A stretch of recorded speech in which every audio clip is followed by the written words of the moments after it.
Is this all there is to life? Answers from Ecclesiastes, author Ray C. Stedman, copyright 1999.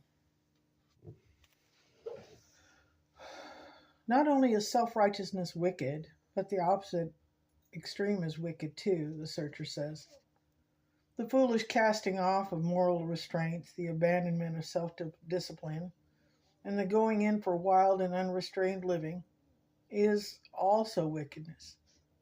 Furthermore, each of these lifestyles is mutually self-destructive. They result in the same why destroy yourself? He asks the self-righteous. Why die before your time? He says to the self-indulgent. In either case, they destroy something of their humanity. This may be true even physically. The self-indulgent may die in a drunken brawl or in a car accident, while the self-righteous will probably die of ulcers or a heart attack or the result of self-indulgent living. The proper attitude towards life is found in verse 18. It is good to grasp the one, true righteousness, and not let go of the other, the wickedness of the world in which we live. The man who fears God will avoid all extremes. This is the constant position of the Scriptures, Old and New Testament alike. We are not to withhold from the world in an attempt to escape its evil. We are not to gather our robes of righteousness about ourselves and look down our noses with disdain at those who live morally unrighteous lives. It is good to take hold of true righteousness. But it is also good not to withhold oneself from the world. Be out in it, live in it, be in touch with it. Do not seek to avoid it or to hide in a spiritual cocoon, but neither go along with its unrighteousness and hurtful attitudes and practices. The godly way to live, of course, is this, that man who fears God will avoid all extremes.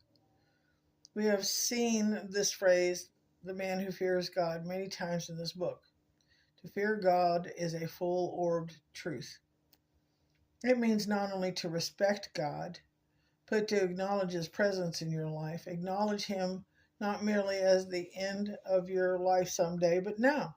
At the end of your life someday, but now.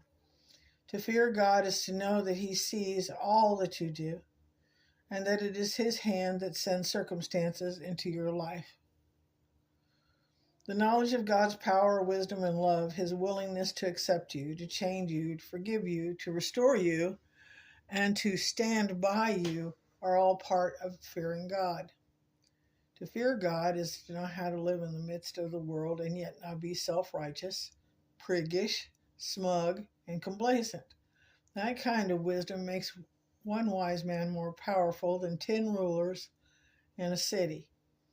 It is better to learn to live that way than to have 10 influential friends in high places who can bail you out when things go wrong. Solomon now sets forth the truth that we live in a fallen world. There is no righteousness apart from the gift of God, and all have been affected by the virus of evil, he declares. There is not a righteous person on earth who does what is right and never sins. And do not add except me to that statement. Scriptures state this over and over.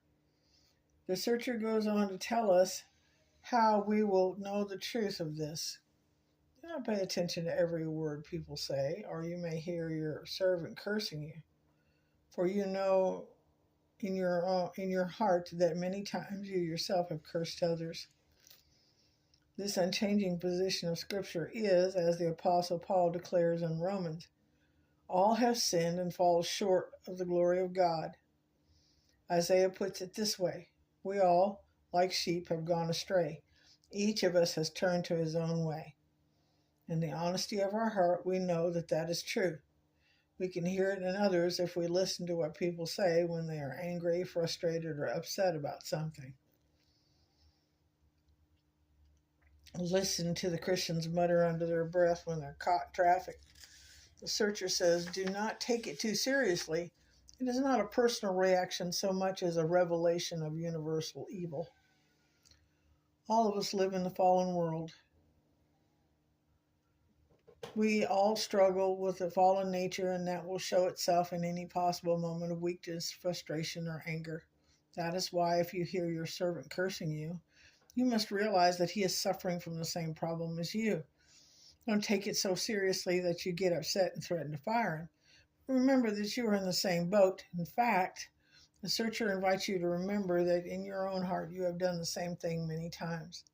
How refreshingly honest the scriptures are. They confront us with the reality about life.